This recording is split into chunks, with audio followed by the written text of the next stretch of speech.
Hey, listeners.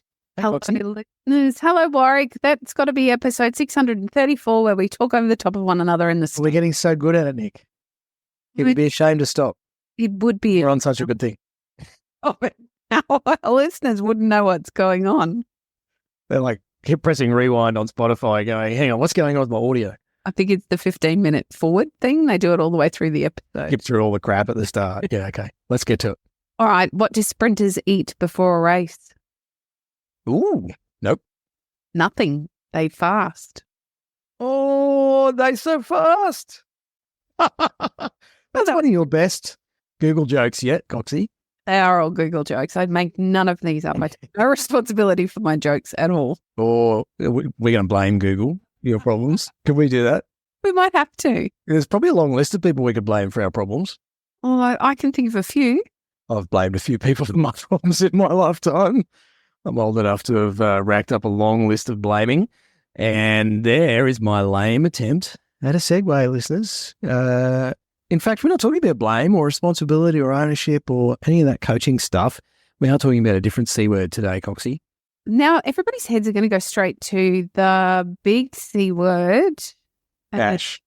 Not the one that we would normally talk about. Cash flow? Coaching? No. It's communication. Yeah. It's not even COVID. Leah Mether, welcome to the podcast. Oh, thank you so much for having me. Pleasure to be here. Oh, I'm sure. You've moved heaven and earth to actually do this episode with us this afternoon after having some tech challenges, hence the tongue-in-cheek stuff about blame. Leah, we are going to talk about communication, but tell us a bit about how you've been so fortunate. Like, what's your journey to be sitting here talking to Nick and Waz at Tradies in Business today? Yeah, so essentially I'm a communication specialist and I work with a whole range of organisations around Australia, and the way I describe it is I help make the people part of leadership and work life easier, and I do that by teaching what have traditionally been dubbed the soft skills like communication. Folks, there's nothing soft and easy about them. Let's just get that out there now. This is the hardest part. People are hard. Self-management's hard. It's really tricky. But how I got here, I actually started my career as a journalist.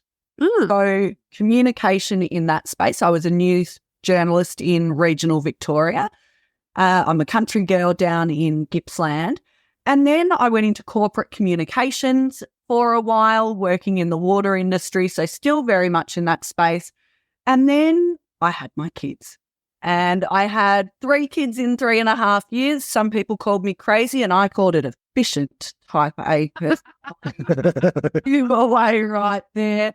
And it was during that time that I went, you know what, I don't want the big gap on my resume, but I do want to stay home with my kids. So that was when I started my business. I started it as a bit of a side hustle, as a way of just doing bits and pieces to stay current and relevant. And it grew from there. So what started off as a communications consulting business grew. And then over the years, I was doing a lot of work with tradies in the power industry and in a whole heap of different industries. And more what I was getting asked about was, how do I have hard conversations, Leah? How do I be assertive? How do I, speak to this person or try to influence them when they've got a really different communication style to me? And that's when I started running training and workshops and coming up with my IP in this space. Eventually gave away the consulting side, and now this is what I do full time. I've written a couple of books on the topic because it is tough. No one else thinks exactly like you. And we can always improve when it comes to communication. I'd say to anyone listening, if you're listening to this going, oh, I know how to communicate, the minute you think you know it all, you're stuffed. No one gets it right all the time. No one is a perfect communicator, me included. So there's always something we can look at learning. Funny how the universe sends you someone to challenge you. As soon as you think, I've got this nailed, I'm a great communicator, and then boom, somebody comes into your life to challenge every bit you thought you were good at. Yeah, it's interesting. Sometimes I'm brought into organisations by a leader who will say to me, Leah, I want you to come in and train my team because they're the problem. And I always say to those leaders, cool, I can work with you, team, but let's start with you. Mm-hmm. And occasionally I'll get those leaders say, oh, no, this isn't about me, Leah. This is about the problems over there. I say, yeah, cool, we'll get to that, but let's start with you. Because, like I said, none of us get it right all the time. And those of us, or those people listening who think, oh, no, I'm not the problem, everyone else is the problem. For me, when someone starts talking like that, it's like there's a big siren going off over their head, and it indicates a bit of a lack of self-awareness. We always play a part. Yeah. You've just described to a T my late father, who was a tradie, and must have said like 3 or 4 times a week, I don't have any problems. You're the one who's got the attitude problem, or you're the one who's getting all emotional about it. It's like, not sure I can have this conversation with you, Dad. Yeah, because look, it's quite a natural thing to do. A lot of us go to deny, blame, justify, and defend, okay, rather than personal responsibility. And where I start when I'm working with people on how to improve their communication is I say, let's forget other people for a moment and let's start with you, because you've got to lead yourself first before you can communicate or lead with other people. And that requires personal responsibility for how you communicate and behave with no room for yeah, but. And we are good at yeah, but. We say, oh, yeah, but Leah, I'm dealing with this person and they're a pain in the butt. Yeah, but Leah, have you seen the people I work with? Jerks. A lot of them. They're the problem. And it's not to excuse poor behaviour from other people. Absolutely, we need to be able to hold them accountable. But we have to also look at our part, and is our communication helping or hindering our success? Because there's not a one-size-fits-all approach here. And whether you're a tradie, whether you're the leader, whether you're a member of a team, if different strokes for different folks, right? It might be that I communicate with you, Nick, and you like direct communication, so we can have a very robust communication back and forward. And Waz, you prefer you get a bit defensive if I come in too direct, and you're more of a quieter person perhaps. So actually, I've got to do a different approach with you to try to engage. Nick's laughing right now. Because you've nailed this. I'm so quiet. The most common response I get from people who maybe have never done work in this space before, they'll say things like, why should I? Bad luck, like it or lump it. This is who I am. Yes. Take it or leave it. And my response to that is people drive performance. So in the leadership space, why should you care? Because if you want people doing their best work for you, they need to want to work for you. And you need to be able to get the best out of your team, and they will be diverse. So regardless of who you're dealing with, I need to be able to connect with you. With customers, I need to be able to communicate in a way that builds trust, that no customer is exactly the same. I need to not change who I am. It's not about being inauthentic and fake, but I need to recognize that I've got to adapt and adjust depending on what the situation requires from me. I think that's a great overview. It's one of the things I find, and we were talking off air before we jumped on and press record, was we coach and work with a really diverse group of people, and they all have very different communication styles. And I'll be the first to put my hand in the air and say I am by no means an expert. I frequently get it wrong, and it's fascinating for me to be able to step outside. And this is a skill that Warwick keeps me very accountable for, and we've had to both work together to grow and develop, step outside of the communication and look a little deeper to understand, okay, how have I created the response that I'm getting from the communication exchange that we've just had? And I think that's not something that many of us, we're not taught to do that, are we? It's not like in school you're taught how to communicate with someone. Yeah, exactly. And it's why, so in the framework that I teach in my first book, The 5 C's of Effective Communication, communication is the last C in that process. It goes choice, control, consideration, courage, communication. The first half of that model is on the self-leadership part. Now, when I work with people on that, and just as you've said, that bit about personal responsibility, the emotional intelligence to go, why was I triggered by that person? Am I regulating my emotions here? The reason that I go there first is because if I just give you the tips and tricks on how to have the conversation, you won't be able to use them if you're not regulating yourself first. So for those people listening, go, oh, just give me the answer, Leah. Just give me the silver bullet. First off, there's not one because everyone's different. But also, you can have all those tips and tricks and not do them. Knowing and doing are two very different things. So we have to ask ourselves questions like, what's it like to be around me? Ouch. Sometimes the answer's not good. Is my communication helping or hindering my success? Am I modelling the behaviour I want to see in others? Or perhaps am I saying my team should get better at taking feedback from me? And who's the worst at taking? Yeah.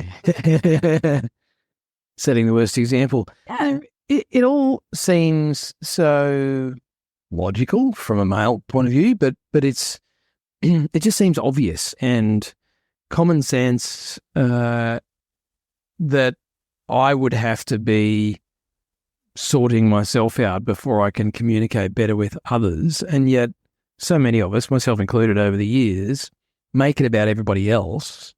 And yet this seems like breathing, communication for humans is such a fundamental part of our existence and our membership of society. How on earth have we all gotten so crap at this?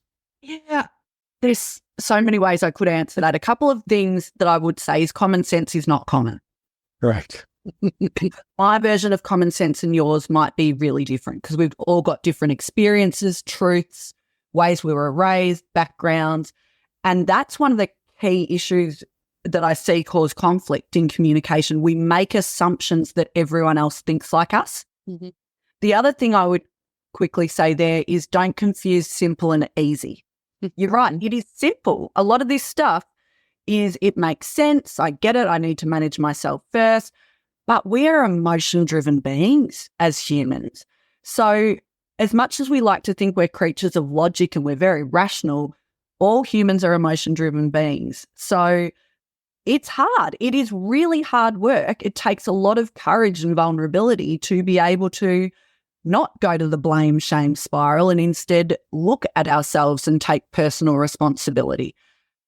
There's two main reasons I think that we haven't been taught these skills, because a lot of us have gone and started our businesses or got our jobs based on, particularly in a trade, our technical skills and experience. And we went to trade school and we learnt what to do, and there probably was a formula on how you do that job well. And communication is a skill that has never really been taught because for two main reasons. Number one, for a really long time, skills like communication were considered innate. You're either born good at it or you're not. And that's rubbish. Communication is a skill. It is separate to your personality. Yes, some of us might have innate skills that are a bit stronger than others, but anyone can learn how to improve and develop their communication. Two big provisos to that, though, if you're willing to learn and if you're willing to do the work. If you sit listening to this or in training with me and say, Leah, I bet you can't teach me. I can't because I'm not a magician. But if you're willing to learn and willing to do the work, absolutely you can learn.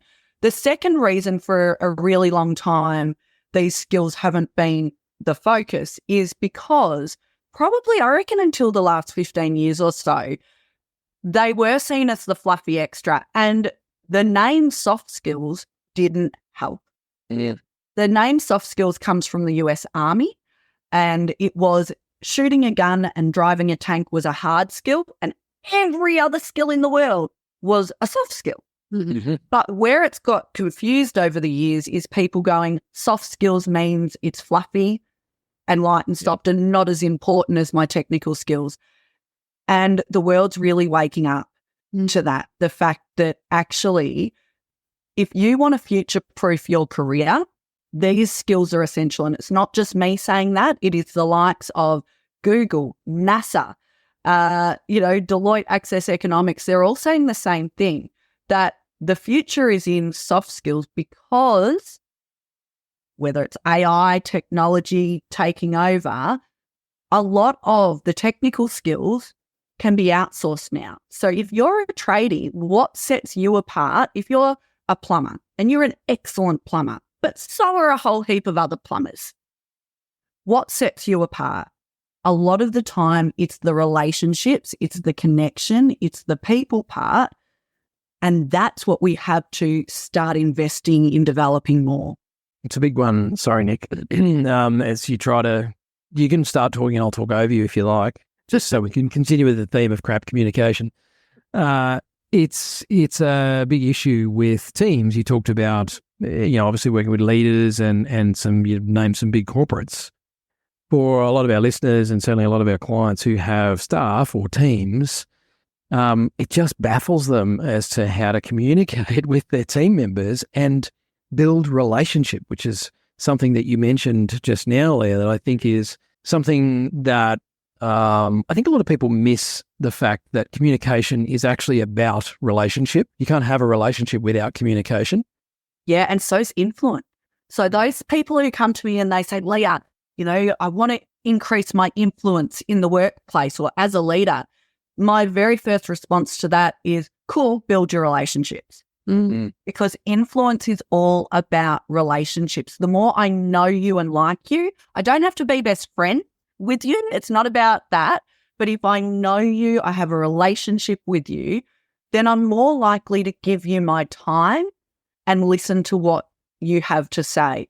The big one that I see again and again on that piece around, leaders of teams saying, often frustrated because they're going, why are people behaving this way, or far out, now I've got to go have a hard conversation because they're doing the wrong thing. The piece I see so many leaders miss is they don't have conversations proactively that make expectations clear. Brene Brown says, clear is kind. So are you having conversations with your people about what do we want to be known for in our business? Yep. To be known for that, how do we have to communicate and treat each other? When you're assigning a task to someone, what does done well look like? Mm-hmm. Are you being explicit in that, or are you just saying go and do the task and then getting frustrated that they're not doing it properly and not reflecting on the fact that you did not set them up for success? So much of the conflict and the people problems that we deal with in business come about because of a lack of communication at the start. And I think that is one key thing I would love listeners to take away, is that success is in the setup. I know a lot of people hate having the hard conversations, and they'll come to me and say, I've got to have this hard conversation. What do I do? How do I address this poor behavior, for example? And again, one of the first questions I ask is, well, have you made it clear what good behavior looks like? Because if you haven't, it's way harder to have that conversation. Totally. Leah, we find really frequently with our trades business owners is they really struggle to give feedback. I'd love you to talk us through what good feedback looks like. Yeah, absolutely. So I would it's a good bounce off from setting expectations. Feedback is way easier to give if expectations are really clear at the start, because it's hard to hold someone accountable if they don't know what they're being held accountable for. So that's where I would start with that. Before I get to the giving hard feedback, let me just flag too that make sure you're praising the positive when you see it. Yeah. Not the sandwich approach to feedback, which is terrible, and I can talk about that if we have time. However, if you've got someone in your team doing the right thing, doing a job really well, make sure when you see that you tell them, and don't just say good job. Tell them specifically what it is that they did well. It might be, hey, the way you talked to that client and spoke through the work that we're going to do in a really simple way, that was excellent. That's the sort of communication I love seeing with clients, well done you. It gives the person the information they need to go away and go, oh, okay, so I should do it like that again. And the reason that's important to be doing that when you see it is you're building trust. So then if you do have to have a hard conversation because someone's done the wrong thing, they're more likely to listen to you because they see you as a leader who calls it both ways. You'll praise the positive when it's there, and yep, you'll hold them to account when that needs to happen as well. If you're only giving negative feedback, that can really become problematic. Obviously, if there's only negative feedback to give, that's a different kettle of fish. But usually, hopefully, people are doing something well as well. Feedback is a gift. And I'm not being naff when I say that. It is the gift of insight. And one of, I think, the problems with feedback is because we get a bit scared of it, some people, and they avoid conflict and confrontation, they leave it too late. And when we avoid addressing the elephant, does it magically get smaller and disappear? No, it grows in size, and now we've got a whopping great issue to deal with. So if we see feedback as a gift, it is given with permission where possible. Now, what I mean by that is saying, is now a good time? Or I want to have a conversation with you about this. Of course, they can't just say, no, I'm not going to listen, but you want to make sure that you've got a yes from them. Yeah. The start. The intent always needs to be to help someone grow, improve, and develop, not to blame, shame, punish. Yeah. Now, they might still have really stuffed up. You might even be having to give them feedback that the stuff up is so big that you're terminating their employment. But you can still give it in a way that is holding them accountable, but showing them this is what you need, what you've done, and what I don't want to see you do again because I want to see you be successful from here. So the intent is always to help someone grow, improve, do better next time, learn from it. It should always be for the person, not about the person. So focus on the behavior, not the person. So it's only a slight difference, but it makes all the difference. If I say, Nick, you're too aggressive and the way you spoke to that one was awful, you're just a horrible person. Of course, you're not going to take that well. No. But if I say, hey, Nick, the way you spoke to Waz in that meeting, that it might not have been your intention, but that actually came across as quite aggressive. I'm making it about your behavior. I might be criticizing your behavior, but I'm not criticizing who you are as a human. Yeah. And the final one there, as you can see, I'm doing the acronym of GIFT. The final one is it should be timely. Yes. Not necessarily in the moment, if that's not appropriate. Perhaps it's in front of a client or a customer. But feedback should not be something that you hold on to. It should be something that you're giving regularly so people know how they're tracking. No one should ever find out that they are not performing in a performance review. Yeah. Ever. It still happens all the time. But that's just grossly unfair to have someone think they're doing okay and then get hit over their head with your performance or your behaviour's not up to scratch. And the more you get practiced at giving feedback regularly, and having coaching conversations, which no doubt you speak about often, one-on-one with your people, then it's so much easier because people know how they're tracking. Absolutely. I was going to move forward. I'm going to go backwards now and ask about the shit sandwich. Yes, I'm going to do that to me. I'm feeling defensive and attacked already. Look, the shit sandwich, it's not always shit, but it often is shit. Okay? It is often shit. If it's genuinely you're giving overall feedback and they're doing things well and there are some improvements, cool, that's fine. But where I see leaders really come a cropper with it is when they do need to have a hard conversation with someone. Yeah. And they're nervy about that. So they do the sandwich approach. So I'll fluff it up at the start and say the lovely things. And then I'll quickly say the bit that's hard in the middle. And then I'll fluff it up again at the end. Now, what can happen here is it can go one of two ways. First off, it can be unclear. Yes. you're actually getting at. Mhm. Yep. Like some people will, depending on their personalities and their styles, some people will know you're fluffing around it. Now, direct communicators, they'll be like, oh, come on, don't try to blow smoke up my bum. Like, you just meant that bit in the middle. Yep. But what happens more often and is a bigger risk to you is you've fluffed it up so much at the start and the end and then gave me that little bit in the middle, and I walk away going, doing all right. Yeah. Oh, there was that little bit in the middle, but gee, you said all the good things I'm doing. So, okay. And then I come to work and do that thing again, and your head nearly explodes because you're like, I spoke to her about this yesterday. Mm. But because I'm not clear, I didn't get that. So a much better approach is to explain the why at the start. Absolutely give them the positive intent. So it might be that, I can really see the potential in you in this business and I want to see you succeed, which is why I need to have a chat with you about the way that you're presenting to customers. And then I get into the feedback. If I frame it like that, I'm giving you my positive intent. I'm showing you, I'm not trying to beat up on you here. I'm actually trying to help you. Mm. And you're more likely to listen to me, your ears open. But then I'm being really clear about what it is that I'm seeing, what I'm hoping to see change. And it can be hard to hear these things. I'm not going to shy away from that. But kind feedback is feedback that helps someone improve.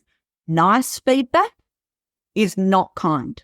Yeah. Mm. This feedback is where I tell you what you want to hear, or I fluff it up so much that it is not clear and you're not set up for success to go out and make the changes that you need to make. So feedback, clear, compassionate, yes, empathetic, yes, kind, yes, but it needs to have that clarity, and the shit sandwich often doesn't.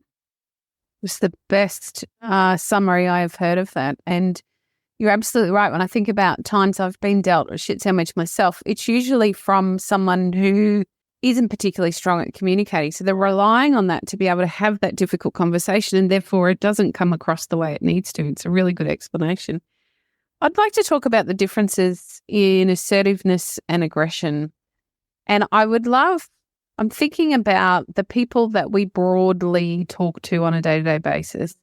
And lots of those people are tripped into being aggressive through fear or a lack of understanding or being uncomfortable. And I wondered maybe, Leah, if you had some tips on how to recognize yourself when you are being aggressive rather than assertive. Absolutely. I'm so glad you picked this up because I work with a lot of people who will try to tell me that they're assertive and they're unintentionally aggressive. So aggressive communication, what a lot of us think of when we think of aggressive communication is the loud, yelly, shouty person. And it can be all of those things, but it can also be the person who thinks they're right and other people are wrong. Yeah. And we just need to get the job done. I'm impatient. I talk over the top of people. I don't give a stuff what anyone else thinks. We just need to get the job done. And I'm not listening. I can do it with a smile on my face. Yep. But if I'm not getting curious, if I do think I'm right and you're wrong, I want to win the argument, that's actually aggressive communication. Assertive communication, true assertive communication. So aggressive is I win, you lose. Okay. True assertive communication is looking for a win-win. True assertive communication is I will speak up and put forward my thoughts, opinions, and beliefs in a calm and considered way. Mm. I have an opinion on what's right and you have an opinion on what's right, and those two things might be different, and that's okay. And I'm willing to listen to you. I know when to speak up. I also know when to sit down and listen. And my focus is not on winning. It's trying to get the best outcome. And if your idea is better than mine, I can park my ego at the door and consider your suggestion and go, actually, that's a better idea. Let's go with that. I can play the ball, not the person. So I can debate ideas, staying calm, and I can debate ideas and disagree with respect without attacking the other person. Mm-hmm. Yeah. So when we tend to go into aggressive is when we're getting into that blame game. Yeah. When we are not considering or listening to the other person. And it is something to be aware of. I know my style is assertive in the workplace. However, I have lots of strong opinions. I have things that I get on my soapbox on. And I have to be really aware that if I get in that space, it's not my intention to be aggressive, but it's how I may be perceived depending on my audience. And this is a distinction that's really important in communication too. Your intention and the perception of other people can be two different things. So I might not mean to be aggressive and I might think I'm being assertive, but if the experience of everyone in my team is Leah's an assertive boss, that's a problem for me. The fact that I don't think I'm aggressive is almost irrelevant. If that is everyone's experience of me, I need to work on that. So, we often hear that adage of, oh, I don't care what other people think of me. Now, I push back against that. I do, of course, say you can't take everything on board of what other people think of you. You've got to take personal responsibility for you. They have to take personal responsibility for them. Not everyone will like you. Some people won't like you because you smile all the time and that's suspicious. What's that about? We can't please all the people all the time. However, we do have to notice what other people's experience of us is like, because whether I like it or not, that might be influencing me getting jobs. Yeah. It might be influencing people working with me. If they feel like I'm a bit rude and aggressive, maybe they're not hiring. Yes. I gave the example off air before. If I'm telling people that I'm going to be at their house between 12 and 2 on a Wednesday and the client has taken the day off and I just don't show up and I don't contact them to say that I'm running late, well, the perception is that, potentially that you're incompetent, that you're arrogant, that you're rude, that you don't value my time. So you need to care what other people's image of you is if you want to be successful in business. And I'd say in any relationship, Leah. Yeah. If you want to be a member of society in your own circle, then that awareness of other people's perception of us, I've really struggled with this over the years, where I have taken it on. I think you said that about, taking on board what other people think of me too much. And so, I had a period in my life where I was very anxious and I hated social gatherings and all that sort of stuff. You could probably say that I'm still like that because I moved to Tasmania and ran away from the rest of humanity. But I did find it hard to strike that balance. Whereas now I think, the benefit of age and some life experience means that I get that people will think stuff about me just the same way I think stuff about them. And if they're an important person in my life, then that matters to me. If Coxie, I find out that she thinks I'm a dickhead, then that's a problem because I'm kind of stuck with her as a business partner. So, the relationship is going to suffer. But if it's just someone down the street who flips me the bird because I took their parking spots, like, whatever, dude, like it's just water off a duck's back.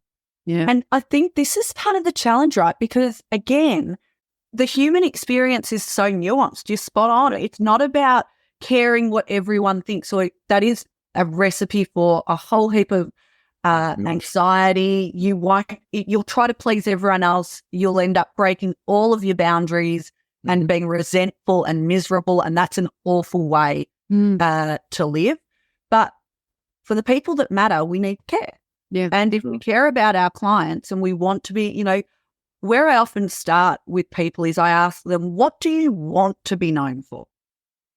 What do you want people to say about you when you're not in the room? Now, you can't guarantee that they'll say that, but you want to begin with the end in mind. If I want to be known for being a kind, relatable person, well, you want to make sure that I'm behaving in a way that is aligned with that. Yes. And we do, I know there will be people listening going, nah, I don't care. like it all up me. It is what it is. And my response to that is, again, in the leadership space, it's, well, do you want people to be doing their best work for you? There's that old cliche that people don't leave bad jobs, they leave bad leaders. Particularly in the current environment where so many people have reassessed post-COVID, where there are, in a lot of industries, a lot of jobs. There's skill shortages in a lot of trades at the moment. Just paying the money isn't enough. Just having the job isn't enough. What's the culture like? What's the experience of working in your company and in your team like? Yep. Because if you're not onto that, if you're not noticing that, what unfortunately happens is your good people leave, and who are you stuck with? Yep. The bad ones stay because they can't get a better offer anywhere else. And then it's the employee's fault and we go round and round in a circle. Leah, I want to talk about another dirty word, and it's sorry. Yes. It's a word that I think some people, and this is my observation in my own life and relationships with people, some people I find are like over-apologizers. They say sorry for stuff that's like, why are you saying sorry for that? And then there's other people, someone in particular in my life, in past history, who refused to say sorry because their opinion was, well, it doesn't change anything, so why would I say sorry? Yeah. This is such a good one. I talk about courageous communication in my work. And when I'm talking about that, I often say to people, courage in communication looks different to what you were probably raised to think. Back in the day, it was to be a courageous communicator, you were that really assertive person and you always spoke up and put your opinion out there and you were very firm and very direct. And, some of those elements are important. However, courageous communication is also owning your mistakes when you make them, and every single person will, because we're all human and none of us get it right all the time. Owning your mistakes, apologizing, and crucially, making amends. So I just want to talk through that briefly. So owning your part, that personal responsibility. Saying sorry. Now, what word does not belong in an apology? Any ideas? Bingo. Yeah. I'm sorry, but you didn't tell me where the Zoom link was.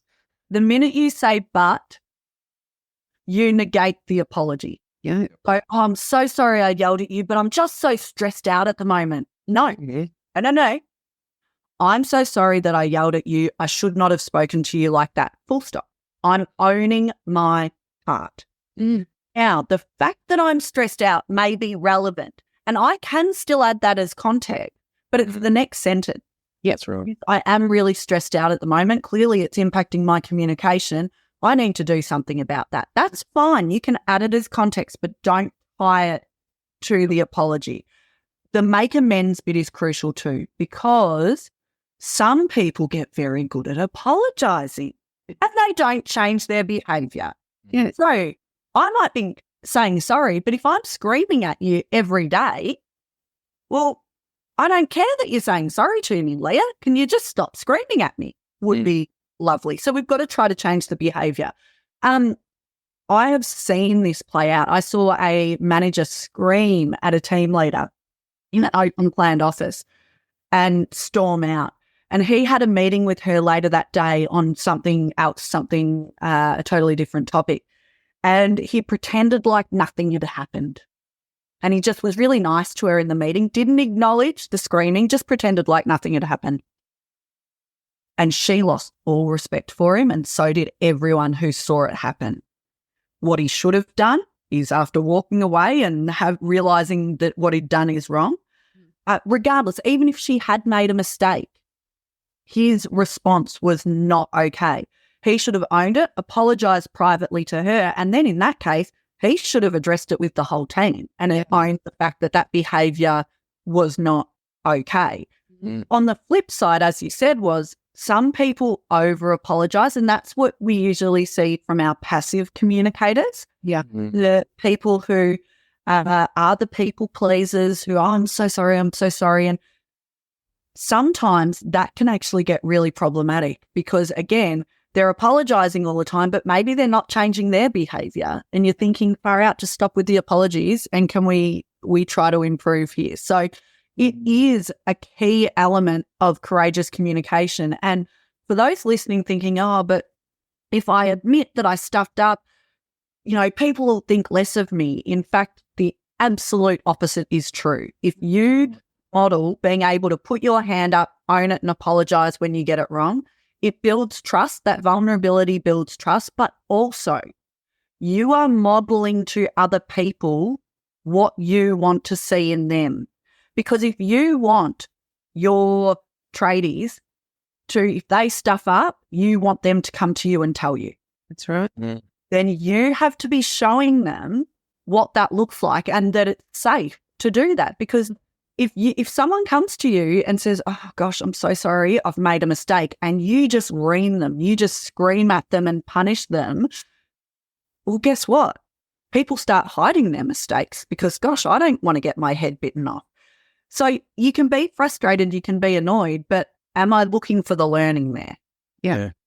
I was taught, it's an interesting one, I was taught many years ago, if I was late for something and I hadn't communicated, not to actually say, sorry, I'm late, but to say to somebody, hey, look, I really appreciate your patience. Thank you for waiting. And the psychology apparently behind that was that so many people are late and they just say, oh, sorry, I'm late, and like just brush it off, that the thank you had more impact. So are there, I mean, communication is so nuanced, as you said, and I don't want to get stuck on this particular issue because I'm not late on. There are some assertive tricks like that where we can say, it might be in an email that you've been caught up and it's taken a while, thanks for your patience. I'll do that sometimes if I'm sending off a proposal that of course I haven't just missed the deadline and said, thanks for your patience. But if it has taken me a bit longer, then I'd hoped that was my own deadline, not their deadline. But if it was their deadline and I've missed it, I'm not missing it and then apologizing, folks. I am flagging it early that I'm going to miss the deadline. Again, communicate early. There can be sometimes the being late's an interesting one. If it's a rare occurrence, it might be a thanks for waiting. But what I will say is when you're late, it's not your intention, but what it can be. Sometimes it's a genuine, I'm late, there's a situation, I'm so sorry that I'm late. Sometimes, though, it's a respect issue. And I want to share a quick story with you. I worked with a leader who had someone in her team who was frequently late to meetings. And she tried addressing it with this guy multiple times, but she was doing it from her motivations and drivers. Now, she was all about a high-performing team, and she was saying to this guy, you need to be on time. We're a high-performing team. We are not late for meetings. And he was like, oh, it's 5-10 minutes. Like, what's the biggie? And he kept being late. And when I spoke to her, I said, you're going to have to come at it from a different angle because he's not getting the value. What does he care about? What are his motivations and drivers? And she said, well, he cares about relationships. The reason he's late is he talks to everyone on the way to the meeting and he ends up being late. So I said to her, right, have the conversation with him from that angle. What she actually said to him was this: it may not be your intention. However, when you're frequently late to meetings, the message it's sending to the other people in the room is that your time is more important than theirs. And it's having an impact on your relationship with people in the room. Now, he hadn't thought about it like that. He was going 5 or 10 minutes, but this was a pattern of behavior for him. It wasn't the 5 or 10 minutes. It was a respect issue. So the reason I just share that story, and again, it's that nuance of being late. If you're frequently late and you're walking in 10, 15 minutes late on the regular going, thanks for your patience, you are pissing everyone off. That meeting going, what? Because we just wait for you. And I don't have a million things that I should be doing right now. And you think you're more important than me. So it's causing resentment, distrust. You can really, and it's often those little things that have a big impact. And again, people get confused with this and they go, why are people so upset about 5 or 10 minutes? Again, it's not about the 5 or 10 minutes. It's about respect. Exactly. So in that situation, you would be apologising. You'd be trying to address the behaviour if you're frequently being late. But I think, sometimes I think that thank you for your patience. If you're a chronic apologiser who's apologising when maybe you shouldn't, looking for those ways of twisting it around is important. I particularly see this with women. It's a generalisation, but I do see it more with women who have been conditioned to be people pleasers, that they'll be apologising for things that they shouldn't be apologising for. Like, don't apologise for doing your job. But sometimes the apology is warranted. I'm so sorry that I'm late. You know? And I think the ownership piece is really important no matter which approach it is. It's, thanks for your patience. I didn't leave enough time for traffic, or sorry, I'm late. I let the kids distract me from my calendar. Whatever it is, it's like I'm taking ownership of the fact that I disrespected you and I just, crapped on our relationship. Yeah. And so, too many people just blow in and don't say anything. Yeah. And I think that's probably the main point is you got to acknowledge it. Like, you were late. There was an agreement and you broke it. Yeah. Acknowledge it when you come on. And if you can, I get that sometimes we can't because, like you said, you've been caught up and it really is, oh my gosh, I'm late. And the first contact is where you go, I am so sorry. I lost track of time. That's on me. But if you are stuck in traffic, for example, and you're going to be late, send a text message, make a phone call if you're going to miss a deadline, because life happens and something's come up, or you've promised to ring someone back by the end of the day and you're not going to be able to. Again, this is that communication piece. Don't just not do it and ring them tomorrow afternoon and then say, oh, I'm so sorry, I got caught up yesterday. Yeah. If you know in advance, you can't always, but if you know in advance, even a quick text message or some form of communication to say, I'm so sorry, I'm not going to be able to get there today. Could it be tomorrow? People are pretty understanding in they know, but it's the lack of communication that really causes that anger and frustration. It's the text 10 minutes after someone's late to say, oops, sorry, I'm going to be late. I'm still 20 minutes away. That really infuriates. It's like, what, half an hour ago you didn't know you were going to be late? Yeah. You couldn't text then. I've been guilty of over-optimistic timeframes over the years, particularly when I was a sales rep. It just happened so often. It's probably why I didn't meet my targets. There's one last, there's a couple last questions I want to hit you with, Leah. So we've talked about this a fair bit, and you've shared some really great tips and content around leadership and leading teams and having tough conversations. What about when, and I'm thinking about a particular member of ours, and they're representative of quite a lot of the clients we work with over the years. You yourself are not great at leading others and being assertive with communication and giving clear instruction. And so you employ somebody with the intent that, okay, I want them to be a team leader or, a foreman or a supervisor or whatever it might be. And then they don't actually bring the goods. Now I've got two problems. I suck at it. My team leader sucks at it. How on earth can somebody get themselves out of that pickle? Real pickle, and I think where we get into that pickle partly, I mean, absolutely, if it's not your strength, I'm all for, bring someone else in with the strengths, but that doesn't absolve you of working on this stuff yourself. Yeah. Mm-hmm. So that piece around that we went right back to where we started around no one is perfect, but this is a skill that we can improve. Every single person listening should be working on improving this stuff. Yep. No matter how good you think you are at it or how bad, we can all be developing these skills.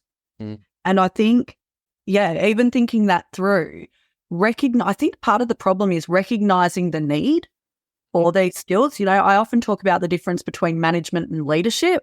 Mm-hmm. Management is focused on tasks, leadership's focused on people. I work with, and no doubt you do too, I see it a lot in trade-based businesses, great managers. Yep. They're good at the task, they're good at the planning, scheduling, directing, telling people what to do, but it's that people bit. Like I said, you don't always have to be great at it, but if you are, I know actually, I think it's Telstra that now at their exec level, they actually hire two different roles rather than expecting the person to do both. They hire the technical expert person and the people-focused person at that leadership level because they recognise the skill set difference. If you are bringing a 2IC in, make sure you're hiring for the right things. Yes. Too often we focus on the technical skills, Yes. whereas in a leadership role, I'm not saying you don't need technical skills, but if you're leading people, this stuff's not optional. Yeah. This is actually what we need to be hiring for, because if you've got great tradies who know their craft, yes, you want the leader to know the basics so you know that they're doing the job well. But actually, if you're hiring great people, your job as the leader is to get the best out of them. It's not to be actually doing the work yourself. So a great leader doesn't have to be the best tradie. They need to know the basics, but they don't have to be the best at it. You hire the best and then you've got to lead them well. So I would suggest that you really need to think about what you're hiring for. If it's not your skill set and you're bringing someone in my first book, Soft is the New Hard, I tell the story of a woman called Rachel Robertson, who was a leader from Parkes, Victoria, who was the first female leader to the Davis Station in Antarctica.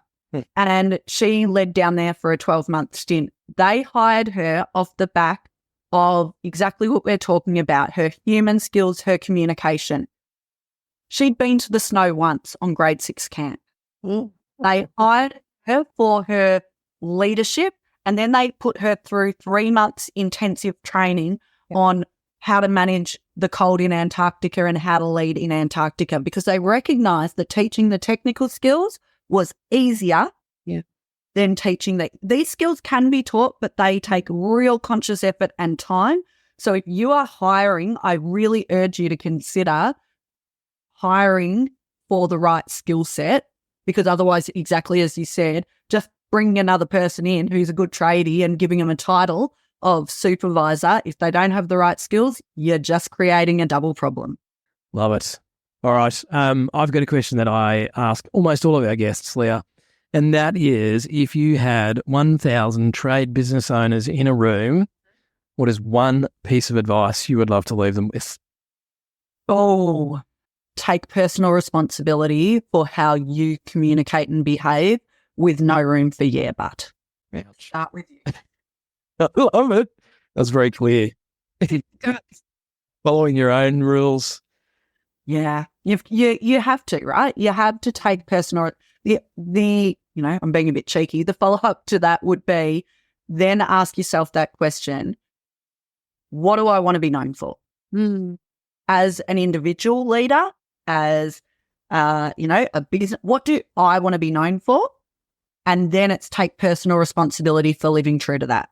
Yeah, because then, even if someone comes at you with poor behaviour or poor communication, that becomes your touchstone, your North Star of going, they might be being an asshole to me, but I am someone who communicates calmly and assertively, and I don't play that game. But if you're not clear on who you want to be and what you want to be known for, it is really easy to get blown off course and react to how other people come at you. So you've really got to take personal responsibility for how you show up and be clear on how you want to show up. Love it. Thanks, Leah. That was fantastic. Now, I'm sure some of our listeners, probably a bunch of tradie wives who want their husbands to get more lessons on this, I suspect, are going to want to know more about your book or your books and what you do. What's the best place for people to find you, Leah? I'm sitting here giggling because I've got to say, in every workshop I run, we end up talking about personal relationships. Communication, whether it's at home or in the workplace, most conflict comes down to a communication issue. The best thing to do is plug my name, Leah Mether, LeahMether, into Google. My website will come up. I've got a YouTube channel. All my socials, I've got 2 new books, Soft is the New Hard, How to Communicate Effectively Under Pressure and Steer Through the Storm, How to Communicate and Lead Courageously Through Change. There are so many free resources online from me. So even if I never work with you, please jump on and get some of the freebies, because this stuff is hard and I really do want to help as many people improve these skills as I can. Thanks, Leah. And I'm going to stop giving shit sandwiches when I give feedback, especially to my wife. You do not. I don't believe you would be that silly. Leah, it's been an absolute pleasure. Thank you for your time today on the podcast. Listeners, absolutely go and check out Leah's books and all of her resources. I've had a look at your website, Leah. It's impressive. I've watched some of your YouTube videos. So jump on there, gang. There's stacks of stuff that you can get if you're a tight ass. And if you want to do more, then there's ways there that you can take it to the next step. So thanks again, Leah. Thanks for having me.